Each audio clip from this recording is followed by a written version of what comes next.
Baik, assalamualaikum warahmatullahi wabarakatuh. Perkenalkan, nama saya Revina Jami Fitriani. NIM saya 1902046022.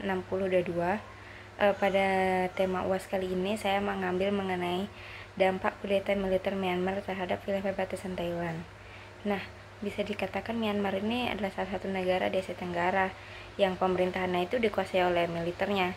Nah, setelah mereka mendapatkan kemerdekaan pada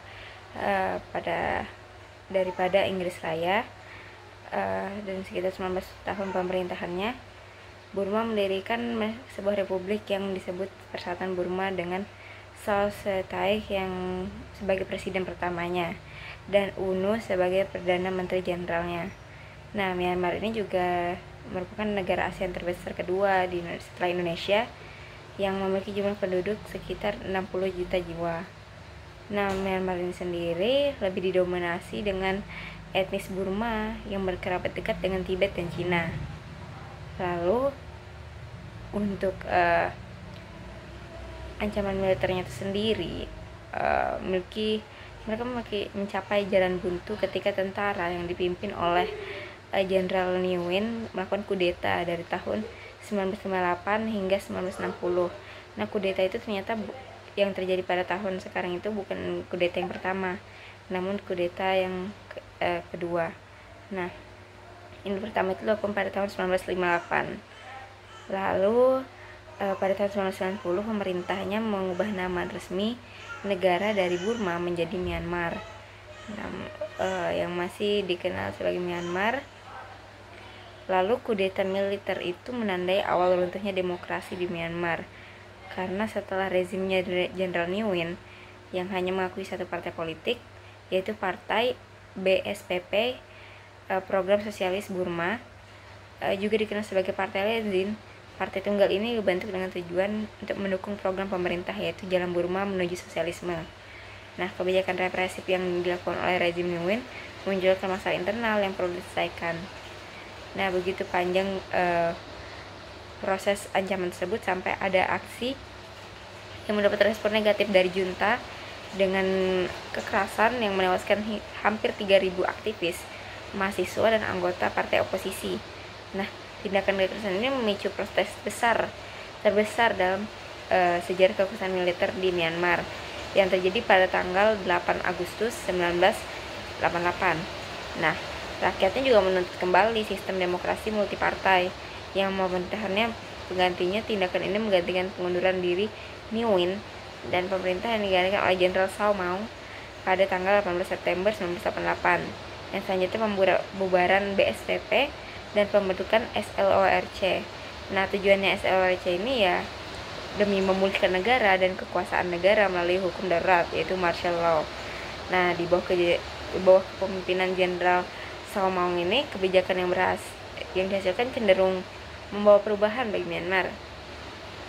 Tempat tersebut memiliki kebijakan yang lebih terbuka dengan negara lain, terutama kerjasama di bidang ekonomi dan militer. Nah, walaupun begitu, ada beberapa kebijakan yang masih bertentangan dengan nilai demokrasi yang ada, tapi dengan tujuan ya mencapai stabilitas politik, karena masih ada beberapa ketegangan di negara tersebut. Nah, SLORC ini menerbitkan rancangan kebijakan tentang hukuman mati bagi semua pengunjuk rasa melalui peraturan yang disahkan oleh legislatifnya pada tahun 1989. Nah, jadi itu adalah sebuah bukti bahwa Jenderal Sao Maung itu hanya simbol.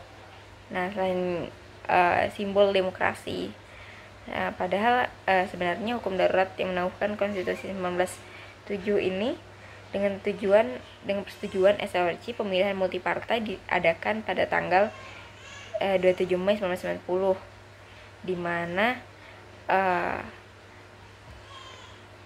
Liga Nasional untuk Demokrasi (NLD) yang dipimpin oleh Aung San Suu Kyi sebagai partai oposisi memenangkan pemilihan tersebut. Nah, ini cukup mengejutkan dunia militer ya, yang bahkan SLORC ini sendiri tidak mengakui hasil dari pemilu itu.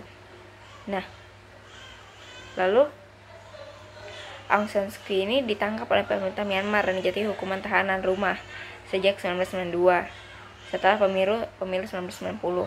Jenderal Sao Maung mengundurkan diri pada tahun 1993 yang digantikan oleh Jenderal Tan Se oleh pemerintah Myanmar. Menyusul kemenangan NLD, LCRC menangkap 262 aktivis NLD pada Mei 1996 karena para aktivis ini dirasa memiliki usaha untuk menyelenggarakan Kongres NLD pertama mereka yang saat mereka memenangkan pada tahun pemilu 1990.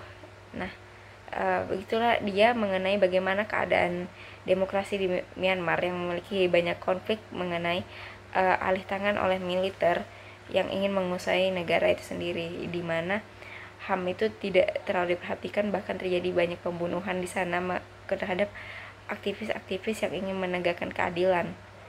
Nah, mungkin itu saja yang bisa saya sampaikan singkat di video kali ini. Selanjutnya saya akan evaluasi mengenai bagaimana pembelajaran selama 1 semester ini, di mana saya pemahaman saya terhadap materi yang disampaikan dari skala 1 sampai 10, saya memiliki pemahaman sebanyak 6, dikarenakan sistem online ini membuat saya masih kurang memahami bagaimana jalannya materi tersebut. Saya lebih suka saat pembelajaran secara offline daripada online. Dan selanjutnya lagi, saya cukup memahami pada beberapa materi, namun pada materi yang disampaikan oleh para mahasiswa, saya masih agak-agak kebingungan karena yang menyampaikan juga masih mahasiswa dan sistem diskusinya masih kurang berjalan bagus. Nah, mungkin itu saja dari saya. Wassalamualaikum warahmatullahi wabarakatuh.